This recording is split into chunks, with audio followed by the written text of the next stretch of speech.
yo creo que hay dos cuestiones claves. La relación del individuo con el conocimiento es totalmente distinta a épocas anteriores. Y segundo, ¿qué concepto tenemos de conocimiento? Las dos metáforas son las siguientes. La relación del individuo con el conocimiento, hasta hace bien poco, hasta hace 30 años, pero durante muchos siglos, era una relación de escasez. Escasez de información y escasez de conocimiento.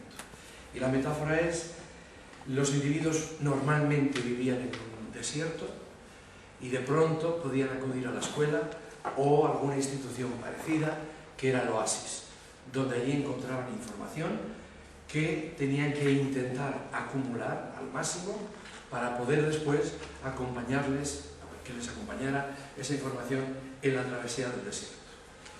Es la metáfora que utiliza también Méliès, del camello, o la metáfora que utiliza también Freire, bancaria, de la pedagogía bancaria.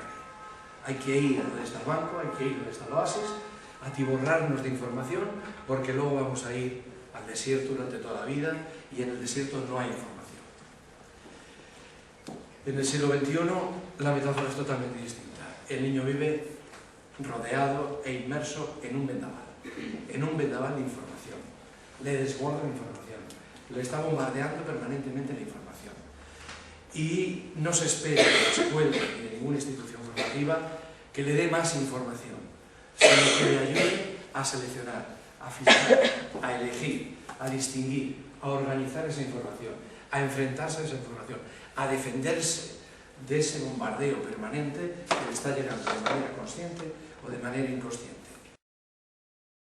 Hay una insatisfacción generalizada, no me detengo con los sistemas educativos, y por eso durante más de 40 o 50 años en todos los países, en Oriente y en Occidente, se está produciendo unas reformas permanentes del sistema educativo. Y casi todas concluyen en fracaso. ¿Por qué? Porque no entran en el núcleo de la reforma educativa, porque se quedan en aspectos superficiales, epidérmicos, que no cambian las prácticas. Las prácticas de qué enseñar, cómo enseñar, no se cambian, son las mismas. Y entonces cambiamos de nombres, cambiamos de organización, cambiamos de clasificaciones, pero no. Y tercero, la irrelevancia de gran parte del conocimiento. Evidentemente, si ahora ya hay que ayudarle al niño y a la niña a que seleccione, evalúe, organice, procese la información y no que acumule información, casi todo lo que hacemos, o muchas de las cosas que hacemos en la escuela, el conocimiento que trabajamos es irrelevante.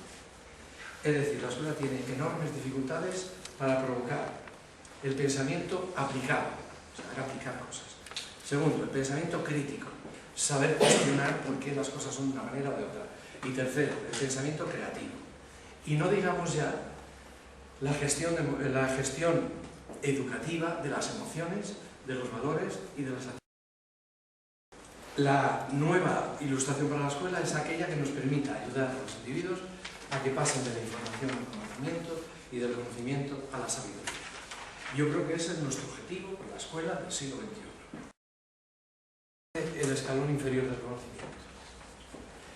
Y el escalón inferior del conocimiento, el conocimiento para mí es un amplísimo intervalo que va desde las informaciones a los paradigmas. Informaciones son datos, de ahí normalmente nos agrupamos en conceptos, en categorías, los conceptos los agrupamos en ideas, las ideas las agrupamos en modelos, esquemas, mapas mentales, los mapas mentales, esquemas, los agrupamos en teorías, y las teorías las agrupamos en paradigmas. Bien, de todo ese amplio espectro, ¿qué es lo que ha hecho la escuela y qué es lo que debe hacer? Quedarse en el escalón inferior, las informaciones, para vivir en el desierto y acceder al oasis, es posiblemente que sí. Para vivir en el siglo XXI, donde esas informaciones, primero, no se pueden abarcar ya, porque son absolutamente inabarcables, están produciendo y duplicando cada día, y segundo, están a golpe de ratón, que perdemos el tiempo con esas informaciones. A mi modo de ver, hay que pasar de esa información al conocimiento. Y para mí el conocimiento se sitúa, a mi modo de ver, llamémosle así conocimiento, dentro de este amplísimo intervalo, en el centro, al menos en el centro. Ayudar a que los niños y las niñas construyan modelos, mapas y esquemas mentales, que son los que le orientan en la realidad en la que vive, ya sea la realidad física, química, biológica, artística, etc. Todos construimos mapas, mejor o peor construidos. Y lo que tenemos, yo creo, que hacer en la escuela es ayudarles a que construyan mapas cada vez más potentes, más plurales, más diversificados y más consistentes. Para mí, sabiduría es la capacidad del ser humano de afrontar la incertidumbre, de vivir en la incertidumbre. Y para eso la mejor manera es intentar utilizar el mejor conocimiento que tenemos, mapas mentales, etcétera, etcétera, que está en las disciplinas científicas que han soportado la crisis, la experimentación, la crítica permanente, etcétera, etcétera, para gobernar nuestra propia vida individual y grupal. El cerebro es una máquina hecha para aprender. No viene programada para hacer cosas concretas, viene programada para aprender. Entonces, en función de la actividad a la que nos dediquemos, así se construyen los circuitos y así, si se necesita, se generan nuevos circuitos, se generan nuevas células neuronales para incrementar, apoyar y enriquecer los circuitos donde se necesita. Eso, claro, para la educación es un tesoro. Ahora ya no hay, de ninguna manera, ya no hay cuestionamiento de la educabilidad. Todos los seres humanos son absolutamente educables. ¿Por qué? Porque existe la posibilidad plástica del cerebro de aprender de manera permanente. Y no hay ningún elemento que no implique la reacción emocional. Siempre hay una reacción emocional. Por tanto, en contra de lo que se consideró a finales del siglo XX en la psicología, que intentaban que el cerebro humano se explicara como el computador, una máquina fría, universal, objetiva, neutral, que procesa, etcétera, etcétera, nada, eso nada. El ser humano tiene una máquina emocional y es una instancia emocional que cuando conoce, conoce por una intención y matizado por una emoción y conoce para algo y por algo, para fundamentalmente conseguir la supervivencia y la felicidad, para acercarse al placer y distanciarse del dolor y del sufrimiento. Después, eso tan simple de placer y sufrimiento se va complicando y de las necesidades más básicas empezamos a regirnos por intereses, por etcétera, más complejos, por ilusiones y tal. Pero el mecanismo sigue siendo el mismo. A finales de la escuela, de esa escuela del siglo XIX, etcétera, a mí me parece que se pervirtieron la relación medios-fines. Lo que eran puros medios se convirtieron en fines y los fines desaparecieron. Las materias disciplinares no son los fines de la escuela. Las materias disciplinares son los instrumentos, los medios. La escuela no tiene que enseñar, la finalidad, no es enseñar y que el niño aprenda matemáticas, física, geografía, etcétera, etcétera, etcétera. Eso es un medio, un instrumento, tal vez el mejor instrumento que tenemos, pero es un instrumento.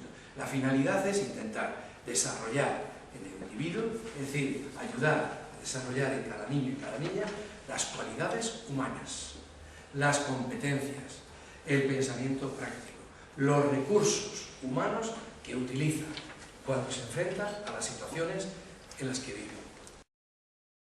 Pues no, las competencias para mí son sistemas de comprensión, de toma de decisiones y de actuación. Son los recursos humanos que utilizamos cuando interpretamos, tomamos decisiones y actuamos. ¿Cuáles son esos recursos? Muchos de ellos conscientes y muchos más. Pero las competencias son mucho más que los conocimientos. Segundo, las habilidades, lo mismo. Las habilidades, pero no solo las habilidades mecánicas o rutinarias, sino también las habilidades estratégicas. Las estrategias que utilizamos en la vida. Sin habilidades no hay competencias. Las competencias son mucho más que las habilidades. Lo mismo con las emociones, las actitudes y los valores.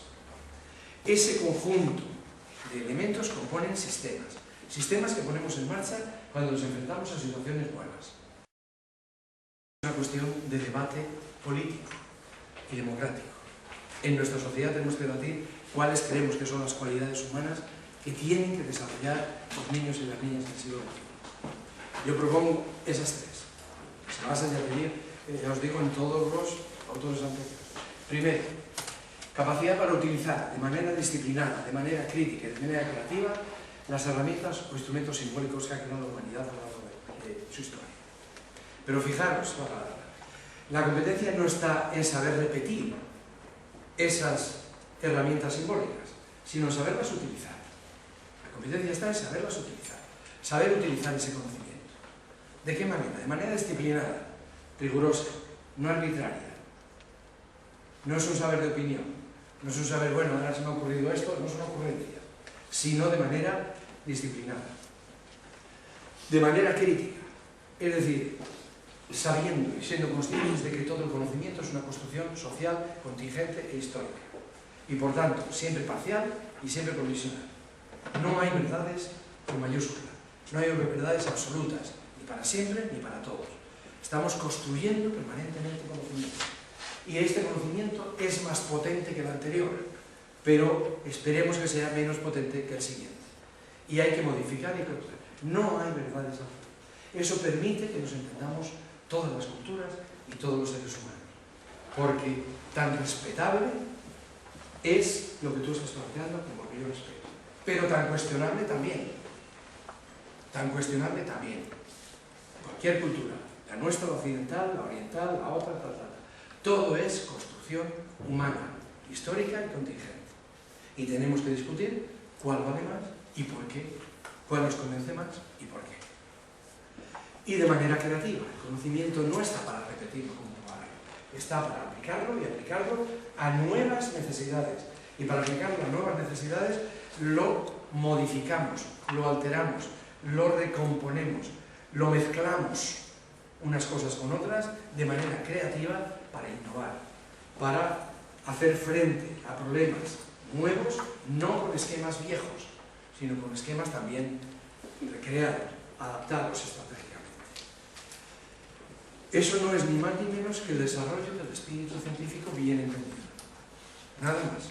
El espíritu científico es indagar, proponer, hipotetizar, experimentar, cuestionar y recrear permanentemente. Pues el espíritu científico no es para los científicos. El espíritu científico es para todos los ciudadanos. Todos los ciudadanos tienen que asumir lo que significa afrontar la realidad con una perspectiva rigurosa, crítica y creativa. Ayudar a que los niños y las niñas de bien pequeñitos aprendan a desarrollar sus propios criterios personales, su propia forma de aprender a lo largo de toda la vida. Y eso yo creo que requiere ayudarles a transitar por 3 esferas o territorios. El autoconocimiento, que se conozcan, que se miren hacia adentro, que vean quiénes son y por qué son, dónde están sus fortalezas y sus debilidades, desde bien pequeñitos hasta bien mayorcitos. Segundo, la autoestima, que se quieran como son, incluyendo en el cómo son lo que tienen ahora y lo que pueden tener, es decir, todas lo que pueden conseguir, teniendo en cuenta la plasticidad que antes hemos dicho, que se quieran como son. Si no se quieren a ellos, no van a querer a nadie. Y los comportamientos autodestructivos se basan precisamente en la carencia de autoestima. Y tercero, que se autorregulen, que tomen en sus manos el destino de sus vidas, que les ayudemos progresivamente a construir su desarrollo, su proyecto personal, su proyecto vital. Libertad y responsabilidad.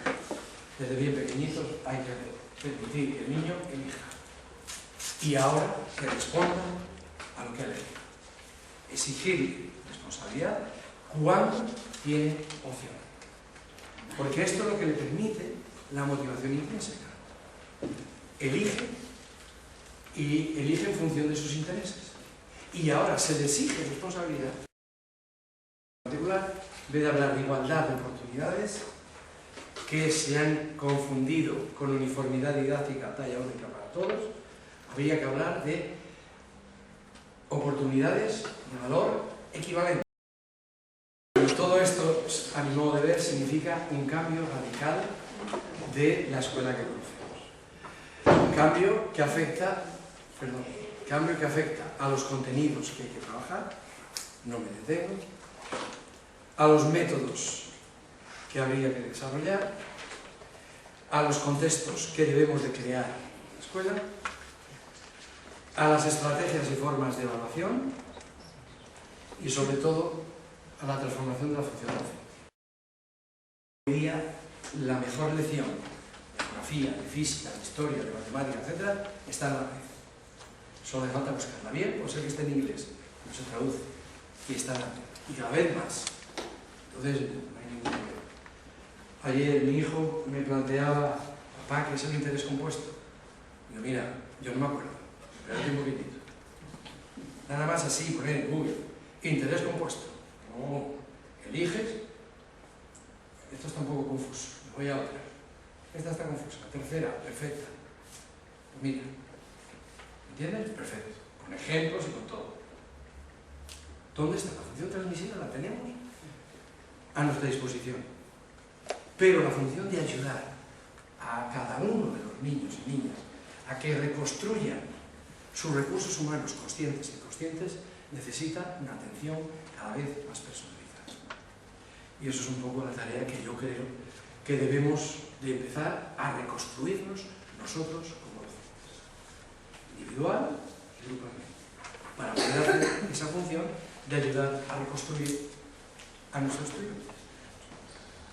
Nada más. Gracias.